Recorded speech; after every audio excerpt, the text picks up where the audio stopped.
okkar samfélög eru fíklar, við erum orkufíklar, við erum olíufíklar á nákvæmlega sama hátt. Við erum öll í einhverju daglegri afneitun út á alls konar hlutum. Það bara partur af okkar hugsanaskekkjum það hvernig við kjósum að líta frekar á upplýsingar sem henta okkur, við kjósum að trúa síður upplýsingum sem henta okkur ekki. Það bara partur af orkusparandi kerfum heilans. Fólk sem horfir á heiminn eins og hann og sér allt mjög raunsæjum augum, það á það til að vera þunglynd. Þannig að heilin í okkur hefur þróast þannig að við reynum að sjá ekki allt þetta slæma. Það of erfitt fyrir okkur.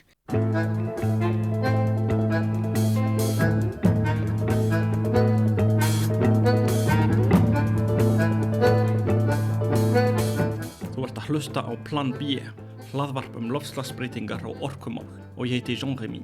Í þessu hlaðvarpi reynum við að rannsaka og útskýra hvað að gerast í orkumálum og umhverfismálum og hvaða áhrif munu þessar breytingar hafa á efnahag okkar og samfélög. Saga mannkyns tók ófyrirséða stefnu fyrir 200 árum þegar við fundum upp jarðefnaeldsneytið.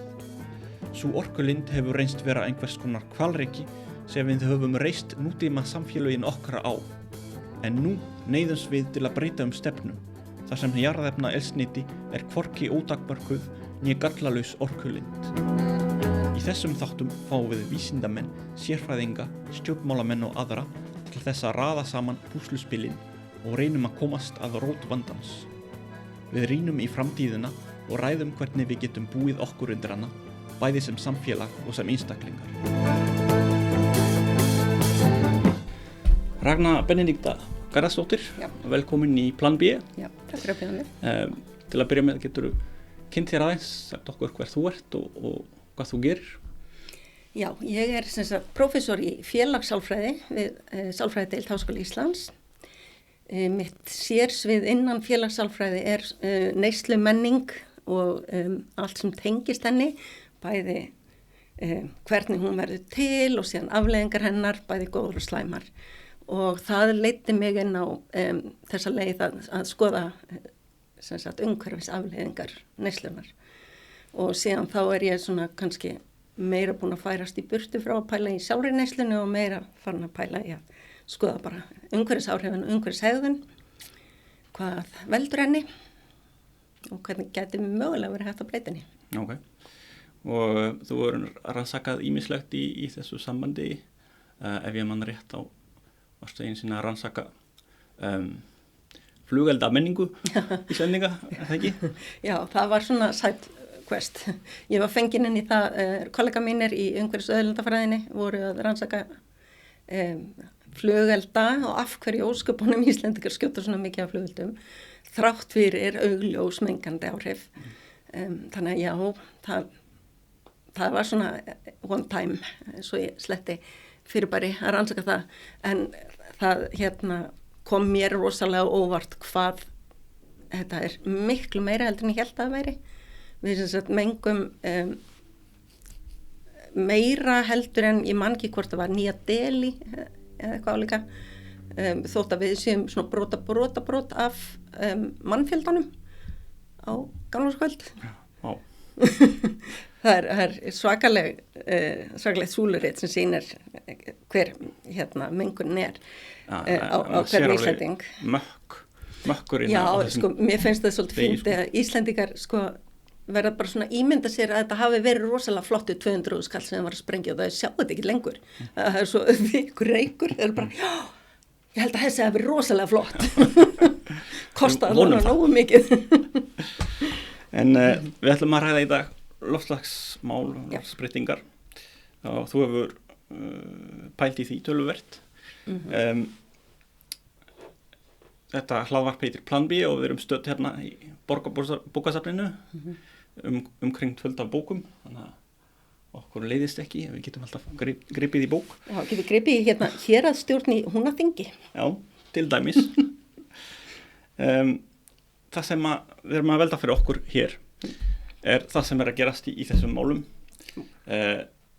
Ég byrja alltaf á þessari mynd hérna sem sýnir okkur hvernig losun eða magn CO2 í andrúmslofti hefur þróast í gegnum tíðina og í gegnum allar þessar ráðstefnur, COP-ráðstefnur sem hafa verið haldnar og við sjáum hérna brotalínuna, það er 1,5 gráðu markmiðið úr Parísar samkomulaginu og við erum alveg að fara að nálgast því og svo er 2 gráður sem var efra þakið sem við viljum ekki fara yfir, sem er ekki skamt undan, þannig að það gengur ekkert rosalega vel í þessum málum og það fyrsta sem ég langar að spyrja þig, hvort telur þú að þetta sé fyrst og fremst tæknilegt vandamál eða félagslegt vandamál? Bæði. Og politískt.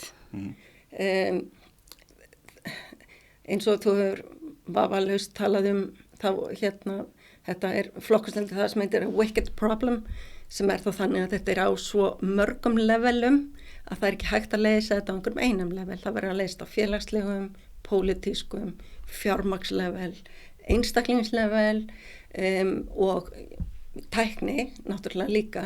En hver býr til tæknina, það er fólkið, og hver fjármagnar tæknina, það er fjármagnið, skilur við, það er fólkið sem bakvið fjármagnið.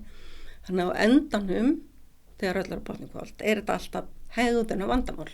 Það hvernig mannskjarnan hefur hagað sér og hvernig hún bregst við er vandinn. En að því að sína þess að myndi ég gleymi ekki deginum sem að mastersnemi minn í umhverfis- og auðlindafræði kom hlaupandi inn til að segja mér að við værum komin yfir 400 ppm. Já, það var hvenær? Mér finnst það að verið fyrir stuttu síðan, það er nokkur á síðan sko. Hvað erum við komin upp í núna? Við erum komin í 420 held ég, eitthvað. Þetta er ljótt að gerast. Já, sko, félagssálfræði, hún getur hjálpað okkur í þessum, en til að byrja með, hvað er munurinn á félagssálfræði annars vegar og hefðbundinni sálfræði? Hvað er hefðbundin sálfræði? Já, ég veit það ekki. Ég spyr. Já, ok. Kannski er engin munur. Já, sko, mig grunar að þú sért að vísa í klíniska sálfræði, sem er svona þessi sálfræði sem er svo eina sem er með löggilt starfsheiti, til dæmis hérna á Íslandi og í mörgum öðrum löndum, af því að það er heilbrigðisstétt. Það er svona frændi eða bróðir sálfræði. Félagssálfræði er í rauninni eldri heldur en klínisk sálfræði. Hún er svona hinn upprunalega sálfræði að mörgu leyti, vegna þess að sálfræði þróaðist út frá heimspeki, þar sem að heimspekingar voru að pæla í bara hvernig vitum við það sem við vitum, af hverju höfum við okkur eins og við höfum okkur. Og ég segi stundum að Aristóteles hljóta hafi verið fyrsti félagssálfræðingurinn, vegna þess að hann leggur fram formúlu sem síðan er búið að prófa og sanna að einstaklingurinn hegðun einstaklingsins er alltaf einhvers konar fall af umhverfinu sem hann er í og persónuleikanum. Það er aldrei hægt að nota bara annað til þess að skýra hegðunina. Þannig að þetta tvennt verður alltaf að fara saman. Köttum yfir í á 20. öldina. Heimsstyrjaldina 2 sem voru þá höfðu síðan mjög mikið það að segja hvernig heimspeki síðan þróaðist yfir í það sem við þekkjum í dag sem sálfræði. Og svona til að einfalda málin, þá getum við sagt að þeir sem í dag klíníski sálfræðingar, þeir fóru pæli hvernig er hægt að bæta líðan þeirra sem að lifðu stríði af. Félagssálfræðingar fóru pæli hvernig þetta gerst. Hvernig stendur á því að einn hópur ræðst á annan hóp með þetta miklu hatri. Hvernig stendur á því að heill hópur hlýðir skipinum einhvers að drepa bara heilan hóp fólks bara því að hann trúir á eitthvað. Og þetta er að ástandið í dag er sem sagt mjög erfitt fyrir félagssálfræðinga vegna þess að við getum ekki lengur tala þessar rannsóknir sem eitthvað sem gerðist í gamla daga, heldur er þetta í gangi. Og þannig kannski er meginmunurinn á klíniskri og félagslegri sálfræði. Við erum að skoða hvers vegna gera hópar það sem þeir gera, hvernig hafa ytri aðstæður, ytri hugmyndafræði og pólitík og svo framvegis áhrif á okkar viðbrögð, hvernig við komum fram með annað fólk, hvernig okkur líður, hvernig við hegðum okkur og hvernig við hugsum. Svolítið svona hópsálfræði í rauninni. social psychology, já, þetta hópsálfræði. Okay. Já. Eitt vandamál sem er oft talað í þessu samhengi með loftslagsbreytingar er afneitun. Getur sagt okkur frá sjónarhorni sálfræðinnar hvaðan kemur afneitun og hvernig virkar hún? Afneitun er frábært fyrirbæri í rauninni og sko hversdagslegt. Okay. Þannig að við erum öll í einhverju daglegri afneitun út á alls konar hlutum. Það er bara partur af okkar hugsanaskekkjum það hvernig við kjósum að líta frekar á upplýsingar sem henta okkur, við kjósum að trúa síður upplýsingum sem henta okkur ekki. Þannig að dagstaglega erum við í einhvers konar afneitun, alltaf það bara partur af orkusparandi kerfum heilans. Síðan er hinn afneitunin sem er svona kerfisbundin vísinda afneitun sem að er, og nú sletti ég, orkestreruð af vissum öflum. Þetta byrjar svolítið í Bandaríkjunum. Og það sem við þekkjum sem svona climate change denier sem fór síðan yfir einhvers konar bólusetningar afneitun og vísinda afneitun almennt. Þetta er pínu fyndið fyrirbæri vegna til dæmis loftslagsafneitarar. Þeir nota ýmis rök eins og það þeim vísa í, já, jörðin hefur áður verið jafn heit. Og maður er alveg, ok, hvernig veistu það? Vísindamenn hafa komist að því. Þú trúir þeim vísindamennum þar, en af hverju trúir þeim ekki núna? Út af því að það hentar ekki. Þannig að þau svona pikka út það sem hentar þeirra heimsmynd. Þetta í rauninni, það má rekja þessa loftslagsafneitun svolítið aftur til sko Big Tobacco. Þegar tóbaksfyrirtækin réðu til sín vissa vísindamenn til þess að reyna að dreifa einhvers konar svona efasemdum að það gæti mögulega verið tengsl á milli sko krabbameins og sígarettureykinga. Og þar eru sálfræðingar sko ekki saklausir. Það er maður sem heitir Hans Eysenck sem var þegar ég var að læra sálfræði á sín tíma, var algjör stjarna sko. En er í dag fallin af stallinum, það er búið að draga tilbaka allar hans greinar, allar hans vísindagreinar. Búið að afneita honum? Það er búið að cancela honum. Vegna þess að hann þáði mútur frá tóbaksfyrirtækjunum.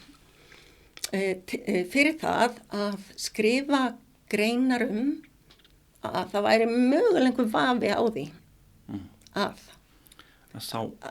fræ efasemdin. Akkurat, það er svona the merchants of doubt. Þetta er kallað the Secret Playbook, Tobacco Playbook stundum.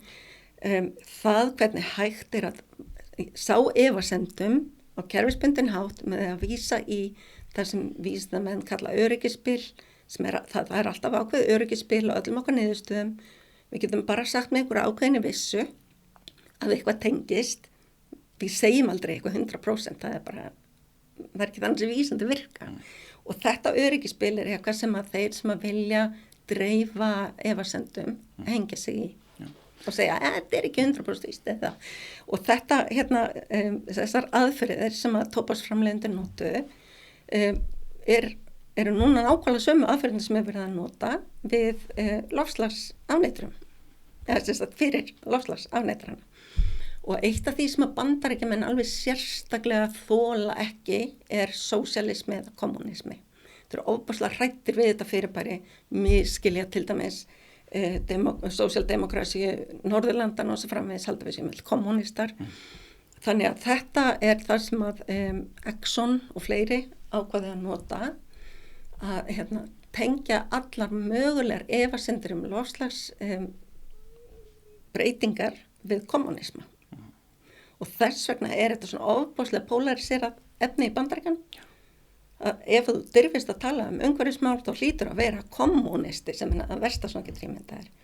Og ennþá verra, ef þú ert kona sem talar þetta, þá ertu náttúrulega hysterísk. Þetta er mjög sérstakt í Bandaríkjunum. Þetta er rosalega sérstakt. Það eru tvær hliðar á þessu finnst mér. Annars vegar eins og segir hagsmunaaðilar sem eru að náttúrulega reyna að sá fræ efasemdinar og svo hins vegar líka það við sjáum í skoðanakonunum til dæmis, sjáum að í þeim þjóðum að þau ríki sem eru oljuframleiðslu ríki, stór oljuframleiðslu ríki eins og Bandaríkin og Sádi-Arabia og fleiri, að þar mesta afneitunin, kannski vegna þess að þessar þjóðir hafa byggt sig upp á útflutning á jarðefnaeldsneyti og það að viðurkenna vandann þýðir allt í einu við þurfum að breyta öllu hjá okkur. Og það er svo erfitt að breyta, kollvarpa heilu hagkerfi að fyrir suma einfaldara að segja bara að vandinn ekki inn. Er það ekki svolítið eins og hvað heitir fuglinn sem stingur hausinn ofan í sandinn? Já, akkurat, sem að kemur mér til ljós að stingur aldrei hausinn ofan í sandinn. Já, í rauninni ekki. Já, strúturinn. En síðan, það er tvennt í þessu. Þessi hversdagslega afneitun sem ég byrjaði að tala um áðan, sem er svo sem við gerum dagstaglega, er bara það sem heitir upplýsingaskekkja. Við viljum leita að upplýsingum það sem að styður okkar heimsmynd vegna þess að allt annað er of erfitt. Við vantreystum upplýsingum sem að henta ekki okkar heimsmynd. Við Íslendingar vorum á bólakafi í þessu rétt fyrir hrun. Það var marg búið að vara Íslendinga við því að bankakerfið var að fara að hrynja og við bara, nei, það er ekki að fara að gerast. Og þetta sama er í rauninni það sem er að stýra þessum hagsmunum. Og hagsmunirnir stýra, fólk sem er að verja sína einn hagsmunir er ekkert endilega að gera það eins og einhver svona evil emperor, skilur, eða reyna að bara, hvað ég að segja, halda í eigið fé, heldur er hugsun hans í alvörinu svo að hann hafi rétt fyrir sér. Þannig að hann leitar að upplýsingum sem styður hans heimsmynd. Og það er auðveldara nefnilega þegar eitthvað svona er í misræmi, eins og hugsunin og hegðunin, þá er auðveldara að breyta hugsunin heldur en hegðuninni. Þetta heitir cognitive dissonance, eða svona hugrænt misræmi. Marg búið að sýna fram á það að þegar við erum í mjög óþægilegum aðstæðum, þá bara ákveðum við að þetta séu þægilegar aðstæður, af því að hitt er erfiðara. Og það er þessi afneitun, við höfum kannski mest talað þessa afneitun sem snýst að segja þetta er ekki að gerast eða þetta er ekki að mannavöldum, en svo var margir bent á að þetta geti tekið ýmsar fleiri myndir og það kemur alltaf í huga saga úr minni eigin lífræðinslu. Ég átti frænda sem var miklu eldri en ég og ég var bara unglingur þegar þetta gerist og hann var kannski 60 eða eitthvað svoleiðis. Hann hafði reykt alla ævi og hann var stundum spurður allavega ekki að reyna að hætta þessu, þú veist, þetta er ekki gott fyrir því og svo framvegis og hann svarði bara þessu þetta er bara ofervitt, ég get það ekki, ég vil frekar deyja og svo bara einn daginn þá greinst hann með krabbamein og hann á bara mjög stutt eftir ólifað, en það sem kom á óvart er að sama dag hann greinist þá hættir hann að reykja.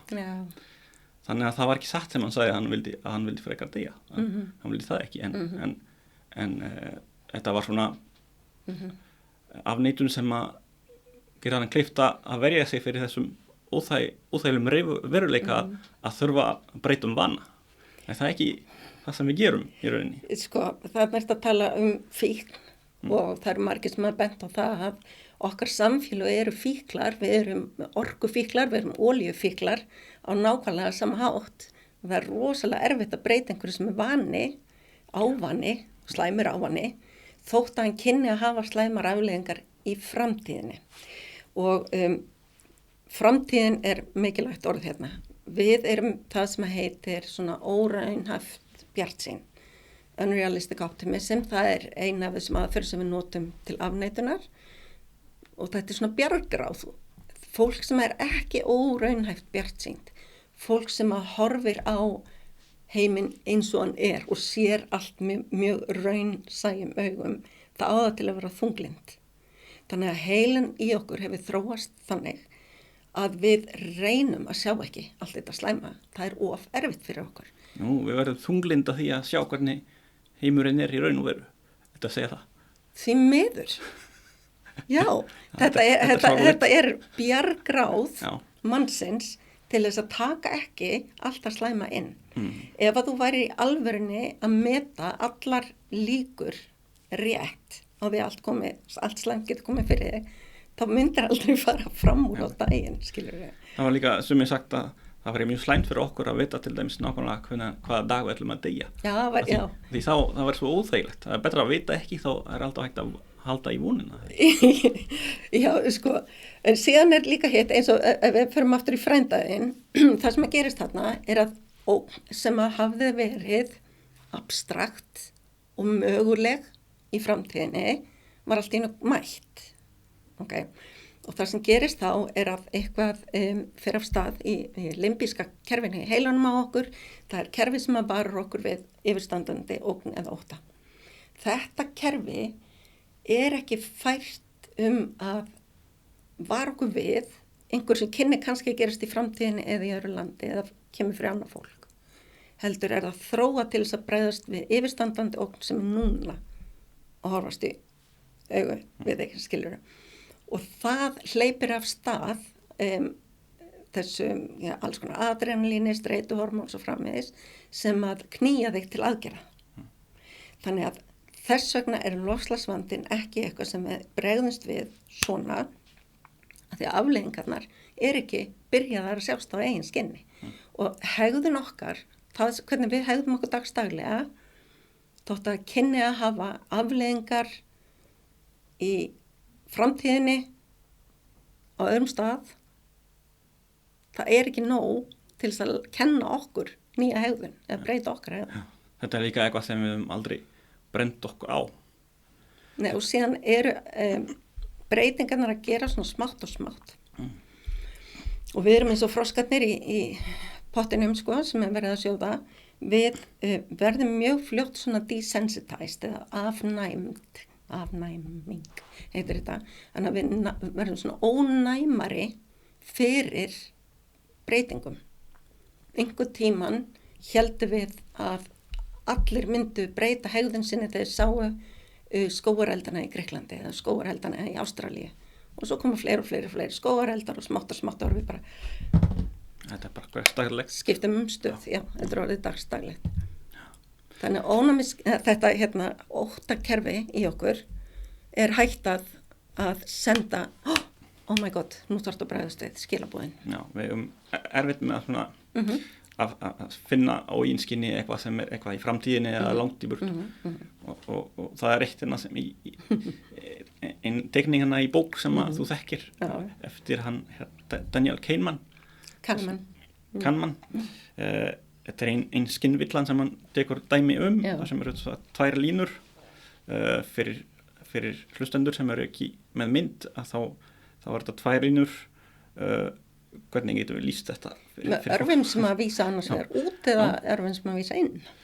Já, ok, og það lítur út eins og efri línan sé lengri heldur en neðri línan en í raun og veru ef maður tekur mælistíku eða eitthvað og mælir þá eru þær báðar nákvæmlega eins.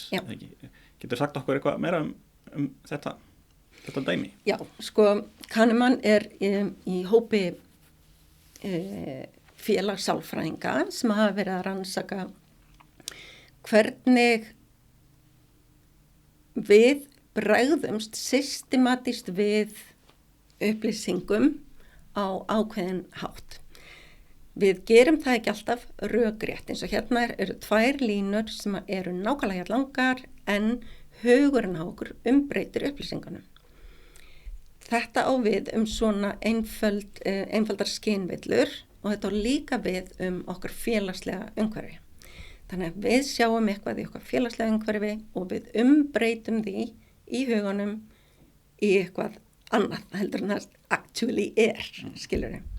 En smá svona hliðar út þessi skynvilla sem við teljum að sé universal, hún er það ekki. Fólk í sumum löndum sér þetta ekki svona. Sem að sýnir okkur ennþá betur hvernig ytra umhverfi fólks mótar það hvernig við hugsum hlutina og hvernig við bregðumst við. Já, ég hefði haldið að þetta væri bara hjá öllum. Já, lengst af töldu sálfræðingar að það sem þeir varu búin að komast að varu almenn lögmál, skilur við, og þeir nota alltaf stór orð ýmislegt sem þeir hafa komist að, eins og til dæmis grundvallar eignannar villan, það bara fundamental attributional error sem ég skal útskýra eftir augnablik. Svo föttu það að heiminum var stærri heldur en enskumælandi lönd og ákvaða að prófa að kanna þetta í öðrum löndum og komist að því að þetta var bara ekkert svona allstaðar. Þannig að hugmyndafræði kerfi sumra landa valda því að við gerum einhverjar hugsanavillur en ekki í öðrum löndum, skilur við. Þannig að þetta er ekki universal.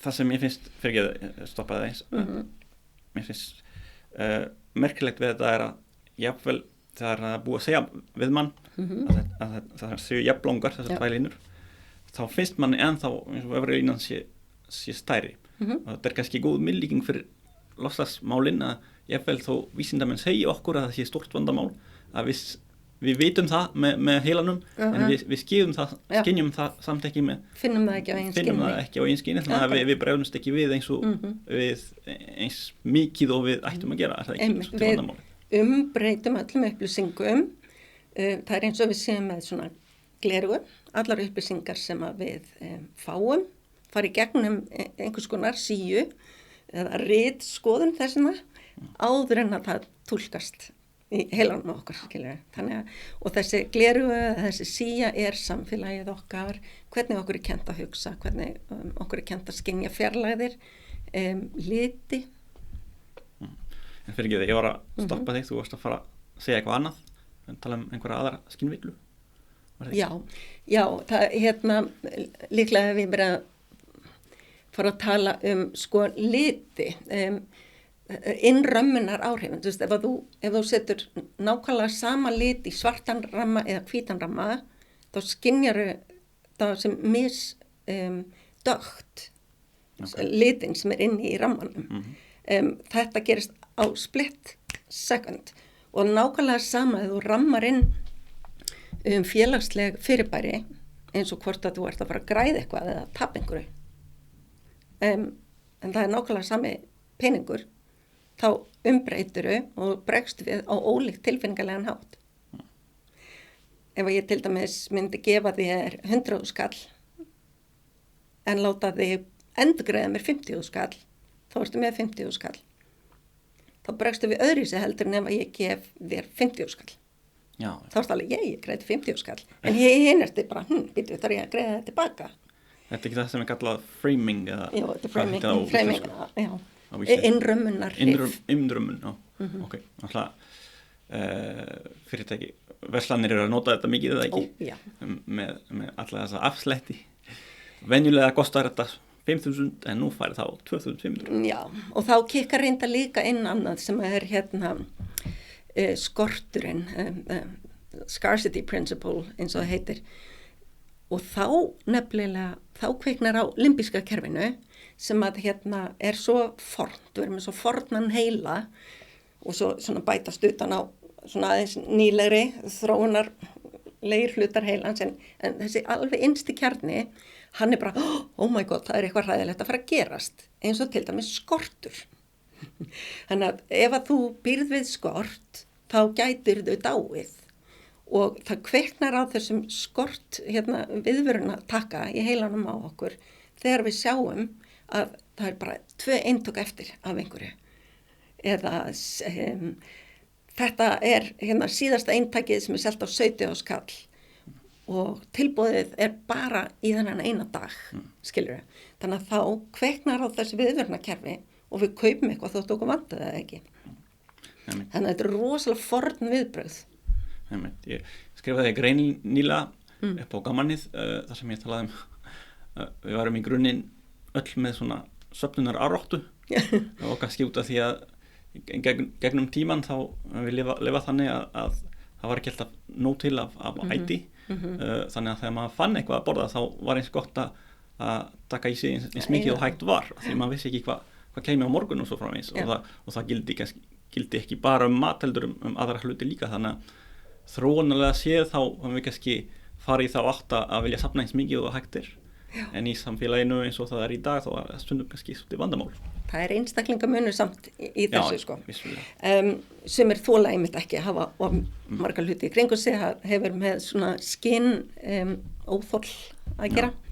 En þetta líka spurning norm, vana, venjur, frekar heldur en bara þennan forna heila. Eins og Íslandi var, þegar ég var krakki, það voru allar búðir lokaðar alltaf yfir allar hátíðnar. Þannig að ef þú ætlar ekki að svelta jólin, þá þurftur að kaupa eins mikið mat og hægt var að tróða inn í ískapinu og helst eða frystikistu líka. Og sumi gera þetta ennþá, vegna þess að þeir halda að þannig eigi að halda upp á jól.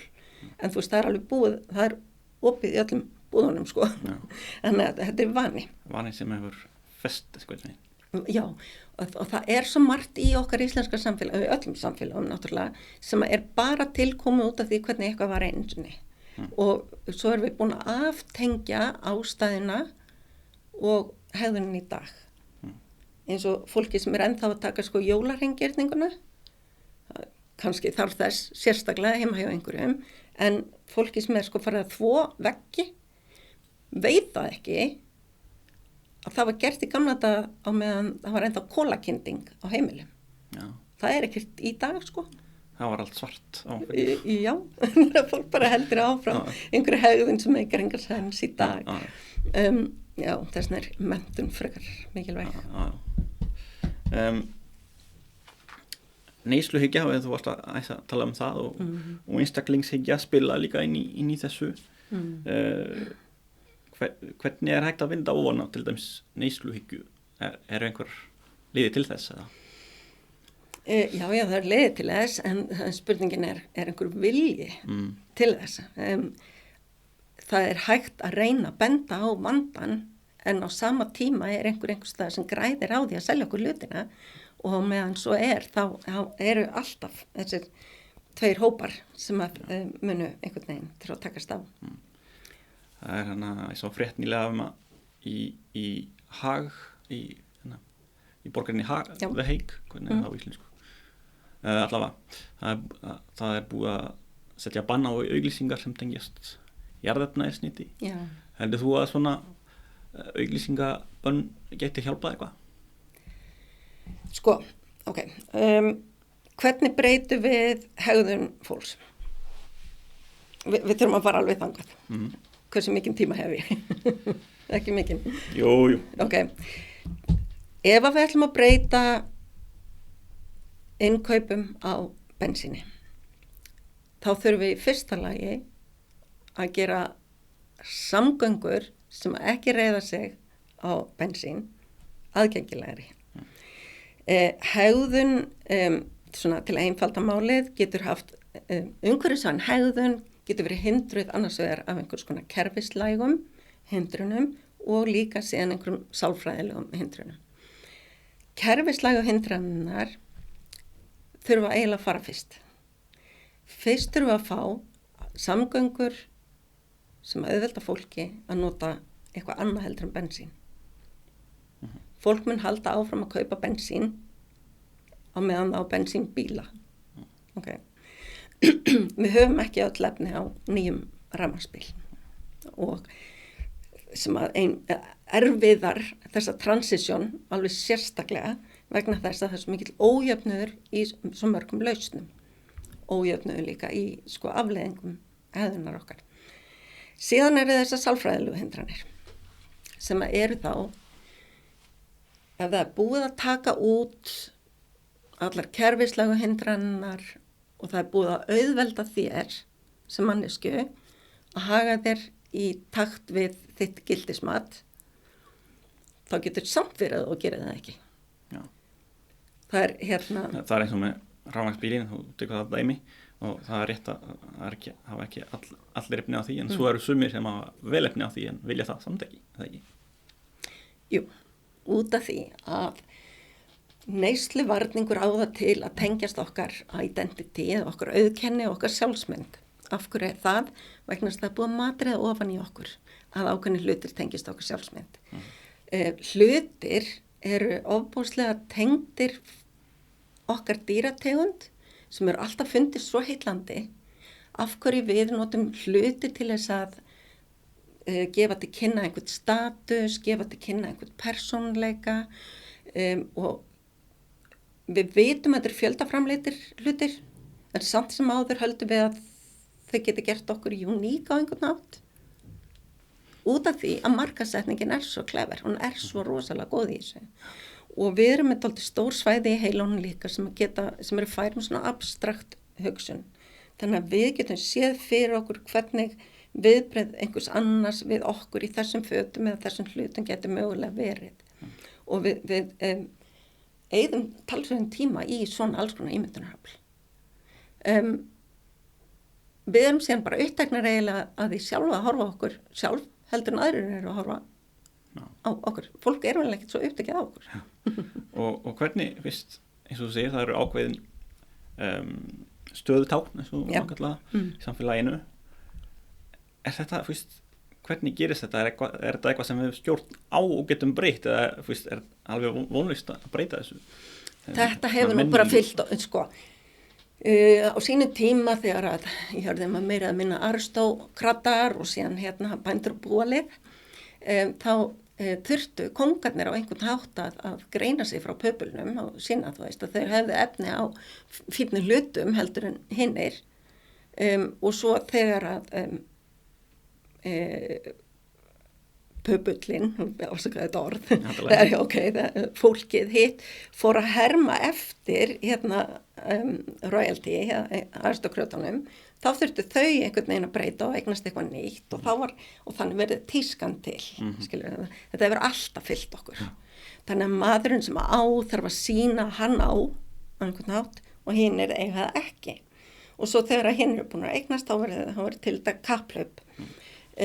Svo gerist það í rauninni, það ekki fyrr í kringum milli stríðsárin að fjöldaframleiðsla orðin slík að allt í einu getur fólk eignast hluti sem að áður voru bara á færi ríka og fína fólksins, aristókratana. Og þá vandast málin, þá er það að gerast að fólk að flytja úr sveit í borg og það orðið svona færanlegt vinnuafl, kóngafólk hálshöggvið hingað og þangað og svona fleiri þjóðir að færast í átt að lýðræði og einstaklingurinn allt í einu orðinn svona færanlegt vinnuafl sem að þarf að selja sig á einhver vinnustað á einhvern hátt. Þannig að hann þarf að skara fram úr á einhvern hátt og sýna einhverjum öðrum hvernig hann betri heldur en hinn.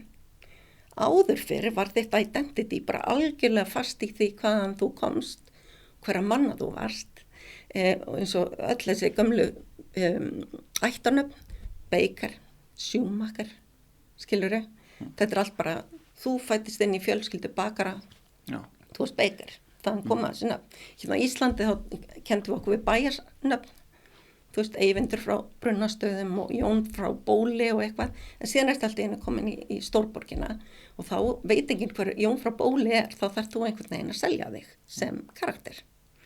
Og svo blandast markaðsöflin inn í þetta og fara að fjöldaframleiða til dæmis klæðnað sem áður var ekki hægt að fjöldaframleiða og eitt leiddi af öðru. Markaðsöflin áttu þessi fljótt að því það voru mjög hrifin af hugmyndu Freuds einhvers konar hvað heitir þetta, undirmeðvitund að reyna að ná til undirmeðvitundarinnar á einhvern hátt með einhverjum hlutum, þannig að ef þú tengir einhvern hlut við eitthvað jákvætt þá ertu líklegri til þess að vilja eignast hlutin. Bingo, auglýsingar eru til. Og áður fyrir voru auglýsingar bara þetta til og þetta kostar, punktur. Allt í einu núna þetta bara tilkynningar. Þetta til og þetta mun gera lífið svo miklu betra og þannig að markaðsöflin geta að einhverju liti móta þessi stöðu dákn og þessa menningu en getur samfélagið í gegnum sjálfsflóttið líka getur samfélagið í gegnum einhverja reglusetningu breytt þessu til dæmis að við munum að þegar allir máttu reykja á skrifstofunni í vinnunni og svo var sett bann við það og núna í dag myndi engum detta í huga að gera þetta. Já. Þannig að kannski hafa lögin að einhverju leyti breytt menningunni, er það ekki? Sko, af því að þú spurðir á þannig einstaklingshyggju og ég á það til að fara út á sporinu, þá ætla ég aðeins að fara aftur þangað en aftur. Og einstaklingshyggja þýðir ekki bara eitthvað eitt, það túlka á mjög margan hátt. Það til marga tegundir einstaklingshyggju, þú getur farið í libertarianism, liberalism og ýmislegt. Ef við förum í sko þá tegund sem að kannski einkennir reglugerðir í vestrænum samfélögum sem þá neoliberalism. Sú tegund myndi segja við eigum ekki þetta reglur vegna þess að maðurinn á að vera frjáls til að taka sjálfur ákvarðanir eigin líf og limi. Það reyndar þversögn í þessu sem ég get kannski talað á eftir. Allavega, þau vilja ekki setja reglur á hluti sem einstaklingurinn á sjálfur geta tekið ákvarðun út frá sinni rökréttu hugsun. Þessi neoliberalismi gerir ráð fyrir því að við séum rökrétt í okkar ákvarðanatöku og að við höfum allar upplýsingar til þess að geta á endanum tekið rökrétta hugsun. En við höfum ekki þessar upplýsingar og við erum órökrétt. Alveg eins og við sjáum þess að tvær línur hérna sem ólíkt langar, það þar langar. Skyn færi okkar turna allir. Þessi hugmyndafræði byggir á svo rangri forsendu og þessi hugmyndafræði að reyna að kalla á viðhorfabreitingar og hugarfarsbreytingar. Maðurinn þurfi bara að breyta viðhorfi sínu vegna þess að þá mun einstaklingurinn á endan breyta hegðun sinni. Og þarna enn ein mýtan. Viðhorf ekki besta forspáin hegðun, sko. Það svo margt annað sem stýrir hegðun. Eins og til dæmis lög og reglur. Og það margbúið að sýna fram á það. Þegar búið að setja ákveðnar reglur, þá breytast stundum viðhorfin í kjölfarið. Og þetta höfum við séð gerast í mörgum löndum. Eitt svona skýrasta dæmi sem mjög oft notað lög staðfesta samvist samkynhneigðra. Fyrst, þetta fór úr því að vera eitthvað bara svona, nei, þetta aldrei að fara að ganga eftir og bara hvað verður bara siðferði vestrænum heimi og bla bla bla og sen búið að setja þetta í lög og þá allir alveg, ok, næsta mál á dagskrá. Allir búin að gleyma þessu og viðhorf fólks bara gerbreytist overnight. Alveg eins og sko, viðhorf Íslendinga til sko, Hvalfjarðargangana voru skoðið. 80% Íslendingar sögðust aldrei myndi fara ofan í Hvalfjarðargöngin, myndi ekki treysta þeim. Það enginn sem að fer núna allan Hvalfjörðin, sko, nema göngin sé lokuð. Þannig að þegar eitthvað búið að gerast, þá stundum breytist bæði viðhorf okkar og hegðun í kjölfarið. Margir að bíða eftir að fá skýrari leiðbeiningar hvernig þau haga sér í þessum loftslagsmálum og þær leiðbeiningar verða svolítið að koma frá stjórnvöldum. Já, og Þetta óvissa ein sterkasta svona sálfræðilega hindrunin. Ef þú veist ekki hvað rétt, þér langar til þess að bregðast rétt við, en þú veist ekki hvort hegðun þín góð eða slæm. Ég hef stundum... Þá ferðu bara beint í vanan. Já, ég hef stundum borið þetta saman við heilbrigðiskerfið. Ef við ætlum að leysa heilbrigðismálin á einstaklingshyggjunni að láta hver og einn gefa eins það sem hann vill í kerfið í staðinn fyrir að fjármagna það með sköttum. Þá myndi enginn vita hvað á ég að gefa nákvæmlega mikið því ég veit ekki hvað hinn alltaf að gefa og ég veit ekki hvað þarf mikið í heilbrigðiskerfi. Þetta svolítið sama með það að ætla að leysa loftslagsmálin með því að treysta á hver og einn muni vita hvað hann þarf að gera. Það En þú veist að það náttúrulega, það ekki tilviljun að við erum öll á skammast okkar fyrir okkar einn umhverfishegðun. Það búið matreiða það svoleiðis ofan í okkur að þetta sé á okkar ábyrgð að leysa þetta. Ég sé það, þú veist, fyrir mig að þetta bæði, þú veist, sem einstaklingar þurfum við að gera einhverja hluti, en svo þarf líka að koma eitthvað, það þarf að vera Við munum aldrei lýsa þetta bara sem einstaklingar. Nei, en með því að benda á einstaklingin eru stórfyrirtækin að fría sig mjög mikilvægri ábyrgð. Já. Og þau gera þetta alveg systematist, ekki bara í þessum efnum heldur í mjög mörgum öðrum efnum líka. Og þetta gjarnan kallað forræðishyggja, þegar maður ætlar að setja einhverja reglur. Já, en manstu, ég var að segja áðan að það er búið að matreiða ofan í okkur að þetta hljóti að hafa verið einhvers konar kommunistar sem að byrjaði að tala umhverfismálin. Einmitt, og í mínum huga þá forræðishyggja meira þegar maður ætlar að setja öðrum reglur sem maður ætlar sjálfur að undanskilja sjálfan sig frá. Já, ok. Ég veit ekki hvort það sé rétta skilgreiningin en ég skil það þannig. Já, forræðishyggja þykir alveg voðalega slæm á Íslandi nema hvað að við búum við alveg svakalega mikla forræðishyggju hvort þið er. Já. Ég meina það eru lög og reglur alls konar hluti sem eru góð fyrir okkur, fyrir börnin okkar, fyrir umhverfið, fyrir hinn og þennan en við köllum það ekki forræðishyggju vegna þess að það voru kannski ekki sterkir fjárhagslegir hagsmunir í akkurat þeim efnum. Já. Eitt gott dæmi er að það að borga í lífeyrissjóð, það er skylda. Já. Það er ekki val og það er engin, það fáir að kvarta það allavega. Já, veit kannski ekki að því. Við vorum einsnum með sem er skyldu sparnað, það var kannski ekki óskynsalegt að fara í það eftir. Já, svo var það, sem er að tala það, þannig að það er svona, sérstaklega þegar eitthvað vandamál er langt fram í tíman eins og eftirlaun, við vitum það var ekki skylda, þá minnum við bara humma þetta fram af okkur og býða þangað til nokkur árur eftir sérstaklega Íslendingar já, enga peninga það eru rosalega margar svona hugsunaskekkjur sem stoppa okkur frá því að breyta rétt ein af þeim, ég fyrir að tala um áðan er þessi grundvallar eignunarvilla og ég sagði að hún er ekkit eins í öllum löndum en hún er þannig að ef þú sérð einhvern haga sér á einhvern hátt þá fyrir heilin automatist að reyna að skilja hegðunina og reyna að útskýra. Við erum rosalega góð í þessu. Okay. Við sjáum eitthvað og reynum að skilja. Við búum alltaf til einhverja sögu. Þóttu séum bara að horfa á þríhyrninga og ringa, færast á skjá, þá byrjum við strax að reyna að búa til sögu. Já, við reynum alltaf að finna mynstur. Við reynum að finna mynstur. Við þólum ekki svona óvissu og eitthvað sem er óskýrt og eitthvað svona. Og ef við förum í þessa formúlu og þessar upplýsingar bara alveg frá Aristóteles það að öll hegðun er einhvers konar afsprengi bæði persónunar og aðstæðnana.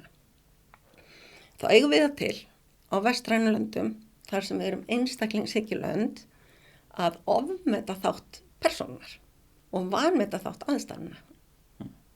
Þótt það getur verið 50-50 og þótt við fáum upplýsingar að aðstæðnar hafi verið að stýra þessu. Þá erum við samt við dismissum þær upplýsingar og teljum persónuna bera meiri ábyrgð á hegðun sinni heldur en hún í rauninni gerði. Í mörgum öðrum löndum er þetta ekki svoleiðis. Í mörgum öðrum löndum þá gerir fólk ekki þessa villu, það fer í aðstæðnar og hugsar, já, þessi maður hegðar sig svona af því að aðstæðnar kölluðu á þessa hegðun. Ja. Og þessi eignunarvilla, hún er líka dálítið gegnumgangandi í pólisíu þar sem við teljum að einstaklingun hafi meiri stjórn á hegðun sinni heldur en hún í raun hefur, þannig að við látum reglur snúast hvernig einstaklingurinn á að hegða sér í staðinn fyrir að breyta aðstæðunum til þess að einstaklingurinn geti hegða sér á annan hátt. Já, í staðinn fyrir að fara í rótvandan. Já, eins og bara og alveg þetta er alveg burt sig frá því hvort fólk er hægra eða vinstra sinnað. Þannig að þetta er ótengt því. Þetta er bara hugsunarháttur okkar á í vestrænum löndum. Þannig að vinstri sinnaður ráðherra spurði mig á sínum tíma. Ragnar, hvernig getum við breytt hegðun neytenda? Skilur við? Á meðan hann átti að vera að spyrja spurningarinnar, hvernig getum við breytt verslunum til þess að neytendur hafi annað val.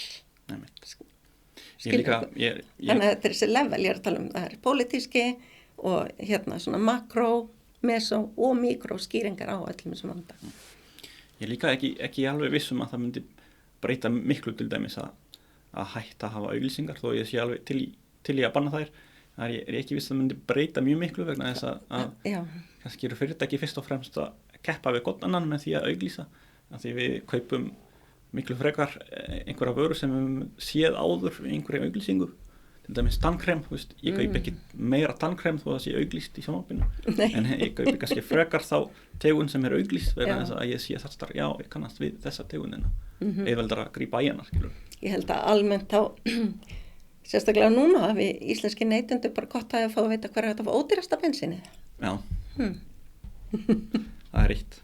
Á meðan við erum ennþá í kerfi sem krefur okkur að þurfa að nota bensín, þá er ágætt fyrir okkur að vita hver er hægt að fá það sem ódýrast og hvernig er hægt að kannski spara það sem mest, frekar heldur en að það er bara banna auglýsingarnar á þessu. Fókusin á að vera annar stað til þess að byrja með. Já.